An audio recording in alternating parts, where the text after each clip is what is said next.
मैं भारत को भारतीयता की मान्यता के आधार पर फिर से खड़ा करना चाहता हूं, उस काम में लगा। अभी दूसरा पित्त का हिस्सा बहुत क्लियर है, एकदम स्ट्रेट फॉरवर्ड है कि घी ज्यादा खाएंगे पित्त आपका हमेशा सम रहेगा।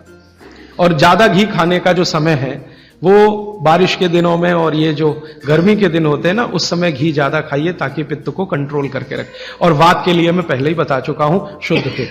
अभी रोज हमारे शरीर में वात पित्त कफ की स्थिति सम और असम होती रहती है। आप जानते हैं सुबह जो है ना वात ज्यादा होता है शरीर में, सुबह सुबह।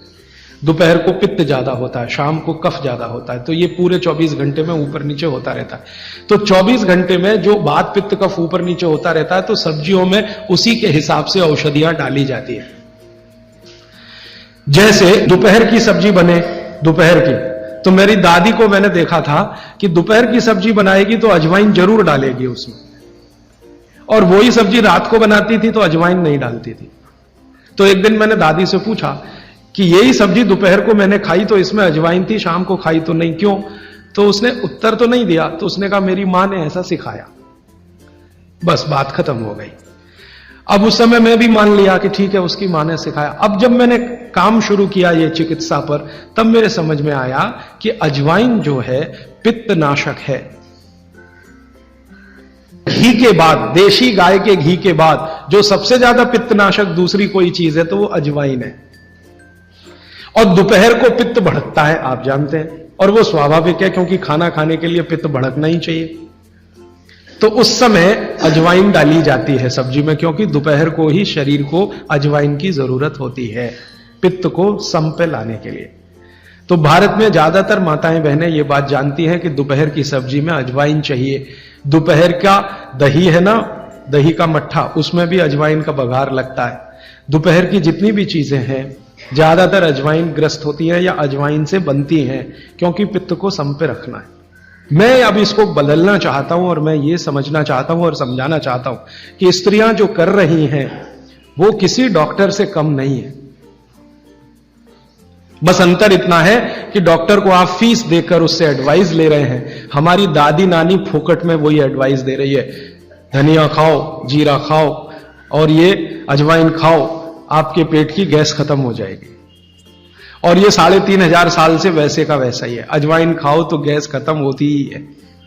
कभी भी आप करके देख लो। आप में से किसी को भी बहुत गैस बनती हो, पेट में एसिडिटी की तकलीफ हो, आज से शुरू कर दो। आप खाना खाया तो उसमें ध्यान रखो अजवाइन ज्यादा रहे, दाल में, सब्जी में, वगैरह वगैरह। और अगर नहीं कर पा रहे हैं तो खाना खत्म करते ही थोड़ी अजवाइन खा लो। अजवाइन ज्यादा तकलीफ ना कर दे, उसका बैलेंस है काले नमक के साथ। तो थोड़ा अजवाइन और काला नमक मिला के हर खाने के बाद खा के देख लो। 3 दिन में ना आपकी गैस बंद हो तो आप जो कहो मैं हारने को तैयार। ये गारंटी मैं नहीं दे रहा हूं, ये गारंटी अजवाइन दे रही है, मेरी गारंटी नहीं है, अजवाइन की गारंटी है।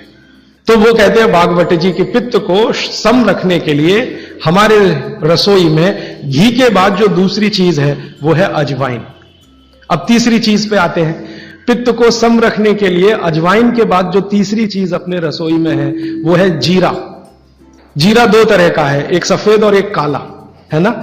काला जीरा सफेद से भी अच्छा है। आप एक नियम ध्यान रख लो, मैंने आपसे कल कहा था, जिस चीज का रंग जितना गहरा वो उतनी ही अच्छी, भगवान की बनाई हुई, मनुष्य की नहीं। मनुष्य ने तो पेंट भी बना दिया है, बहुत गहरे रंग का है। भगवान की बनाई हुई हर चीज में ये नियम आप देखना कि भगवान की प्रकृति की बनाई जो चीज जितने गहरे रंग की है उसकी क्वालिटी उतनी ही अच्छी है। तो जीरा 2 है, एक सफेद और एक काला। काला जीरा सबसे अच्छा, पित्त को खत्म करने के लिए, सम रखने के लिए। तो आपके रसोई में एक हो गया घी देशी गाय का, पित्त को खत्म करने। दूसरा हो गया अजवाइन। तीसरा हो गया जीरा। और एक चीज हींग। हींग तो आप सब समझते हैं ना, हींग। हींग भी भगवान की बनाई हुई है, आदमी ने नहीं बनाई। हींग के पहाड़ होते हैं, जैसे पत्थर के पहाड़ होते हैं ना, वैसे हींग के पहाड़ होते हैं। हींग वहीं से आती है।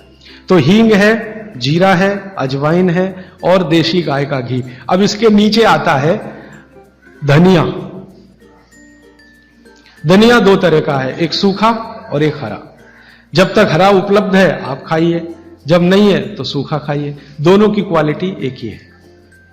सूखे धनिये में कोई कमी नहीं आती, आपके मन में ये प्रश्न है ना, हरे पत्ते का धनिया में कुछ ज्यादा होगा, सूखे में कम? बिल्कुल नहीं है, दोनों में बराबर है। सूखने के बाद भी उसके गुणधर्म में कोई कमी नहीं। अब ऐसी पूरी लिस्ट है, मैंने तो आपको 5-7 बता दिया पित्त को कम करने के लिए क्या क्या, आपको पूरी लिस्ट है तो 108 है।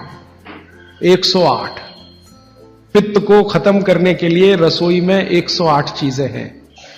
वो पूरी लिस्ट देखनी है तो वो किताब है, आप ले लेना। एक स्वदेशी चिकित्सा किताब हमने बनाई है और एक बनाई है गंभीर रोगों की चिकित्सा, इसमें ये सूची है। और थोड़ी सी अष्टांग हृदयम के भाग 3 में भी है, भाग 2 में भी है, थोड़ी थोड़ी है।